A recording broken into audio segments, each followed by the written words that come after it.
que sigue con nosotros aquí a mano limpia. Vamos ahora a hablar de Venezuela, los últimos acontecimientos. El Congreso abrió la puerta, pudiéramos decir, a sanciones al gobierno de Venezuela, de Nicolás Maduro, y de ahí que va el día al Senado, y después, claro, el presidente Barack Obama tiene que dar su firma. La pregunta es, ¿qué va a pasar?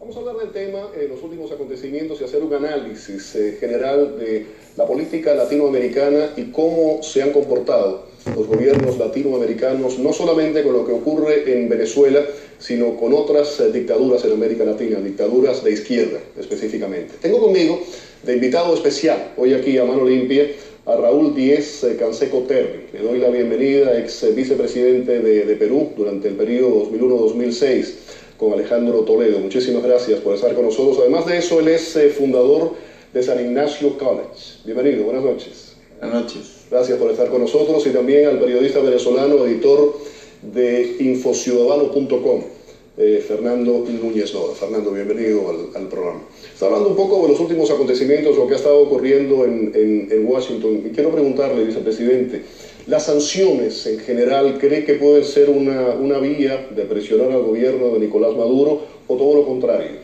¿Puede ser una excusa para vender ese discurso del imperio contra un pequeño país? Bueno, lo que pasa es que las sanciones deberían haber venido primero con la Carta Democrática de la OEA, que se firmó en Perú como ocasión justamente del retorno a la democracia del gobierno de Toledo. La OEA ha hecho un papel desastroso en estos tiempos, y los países participantes y signatarios de esa Carta Democrática, por esa presión y ese manejo que ha hecho Venezuela en estos últimos tiempos por el tema petrolero, ha hecho que no haya una sanción. ¿Es un tema económico, un tema por el petróleo, básicamente? No lo dudo. Venezuela los tiene a todos agarrados del cogote por el tema petrolero, por el tema de los recursos. Que dicho de paso, por ese lado también se van a abrir las posibilidades en el futuro en Venezuela. Cuando ya Maduro no pueda repartir lo que ya no tiene y la presión social de Venezuela siga subiendo de tono, porque hoy en día la escasez, los primeros bolsillos que golpean son los más pobres, y esos han sido sus aliados.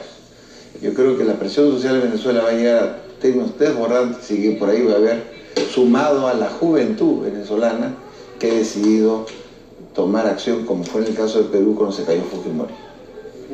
Fernando, llega la caravana que partió aquí del sur de la Florida a Washington de venezolanos. Básicamente salió del sur de la Florida, se va a manifestar frente a la Casa Blanca, el Congreso, la OEA, Organización de Estados Americanos. Sin embargo, la administración había dicho en el día de ayer que apostaban por el diálogo, que no iban a imponer sanciones de momento. Bueno, yo creo que mi opinión personal es que la administración de Obama ha sido extremadamente tibia, por decirlo de alguna manera, respecto al caso venezolano. Si estuviéramos hablando de 3 años, 4 años de gobierno, probablemente esa cautela tendría sentido. Estamos ya hablando de 15 años donde es evidente que la democracia venezolana ya no existe, o sea, es una máscara. Las violaciones de derechos humanos que han ocurrido en estos últimos meses son grotescas, o sea, son escandalosas y son públicas, son visibles. Entonces, yo creo que esto más bien me parece a mí una excusa. Es muy cómodo decir vamos a apostar a un diálogo que ellos saben que no va a prosperar, no va a ser fructífero, porque estos regímenes como el venezolano, como el cubano, yo creo que tienen que ser presionados fuertemente, y probablemente... ¿Crees que las sanciones funcionan entonces? Yo creo que puede funcionar. Tienen un impacto psicológico importante. Recordemos que en Venezuela los jerarcas chavistas son hombres de mucho dinero, tienen recursos en todo el mundo, y cuando se habla de congelar estos recursos, cuando se habla de bloquearlos, eso indudablemente afecta mucho lo que ellos hacen para repartir ese dinero y para moverlo para su propio beneficio político y personal.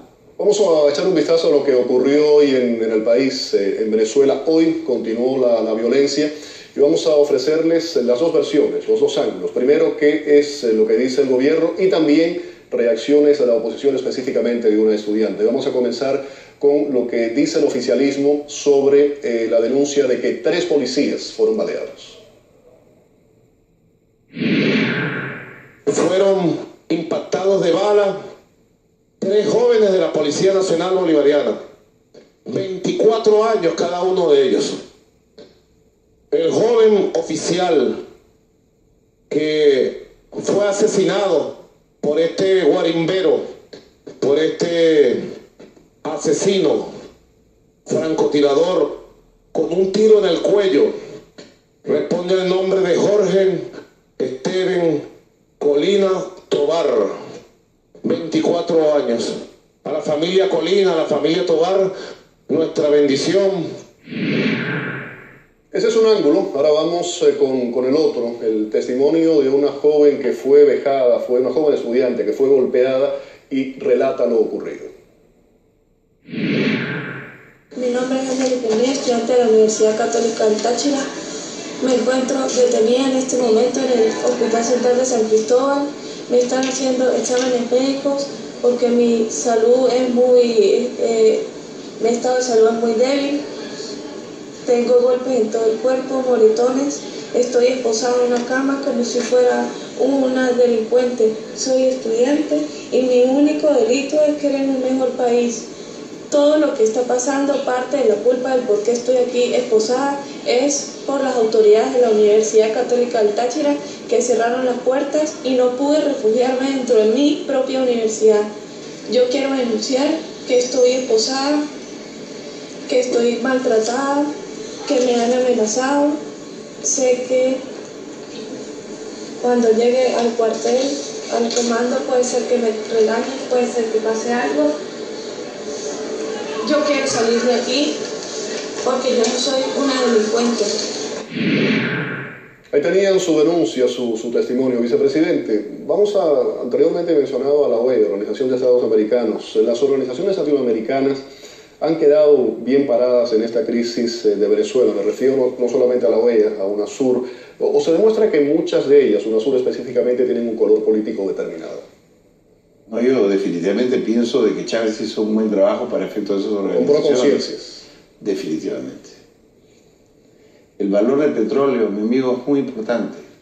Yo creo que muchas de las decisiones americanas que no se han tomado todavía es por el suministro de petróleo, la necesidad de petróleo que necesitan los Estados Unidos de Venezuela. Si no, no hay explicación.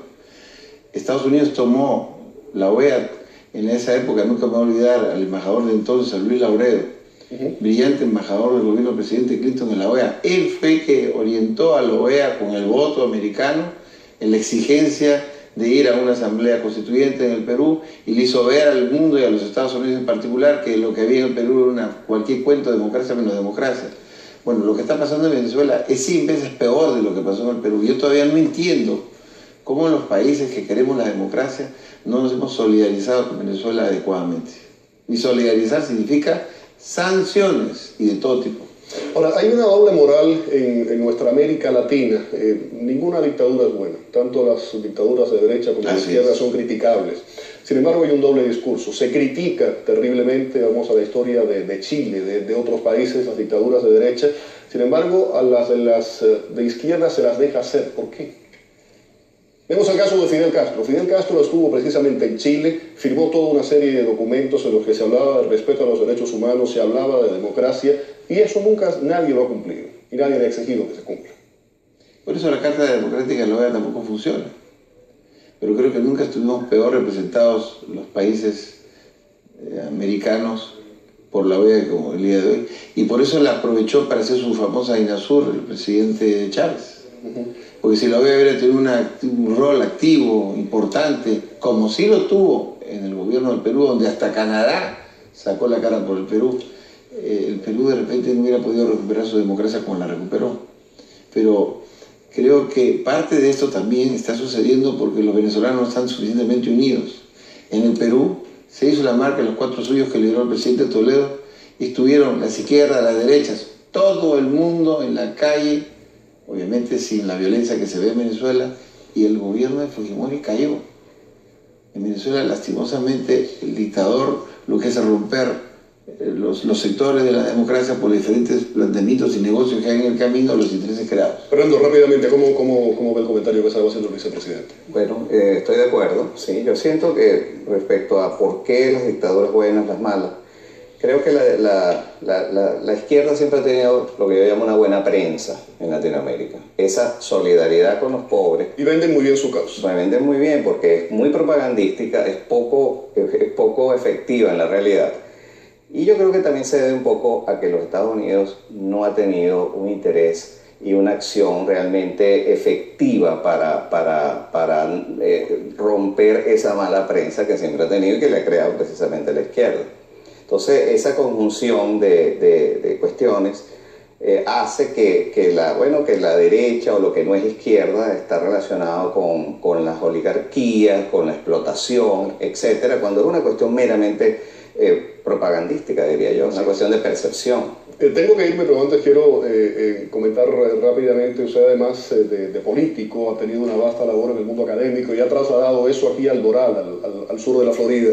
Le agradezco mucho que me haya traído esos dos libros suyos, los dos, escritos por usted. Gestión de Estado, aquí lo tengo, y el otro es The Art of Being an Entrepreneur. Muchísimas gracias. Y rápidamente, ¿qué es lo que está haciendo en el Doral desde el punto de vista académico? Tenemos una escuela que ahora tiene bachelor degree en lo que es negocios internacionales, marketing, hospitality, educación, negocios internacionales, principalmente para los latinos, porque los cursos que se van a dictar ahí van a ser en idioma castellano.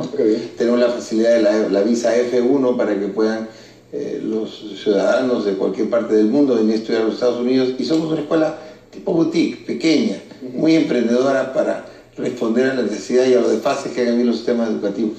Pero déjeme que le diga algo muy importante.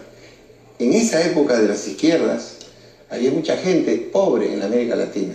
Hoy hay una renovada clase media.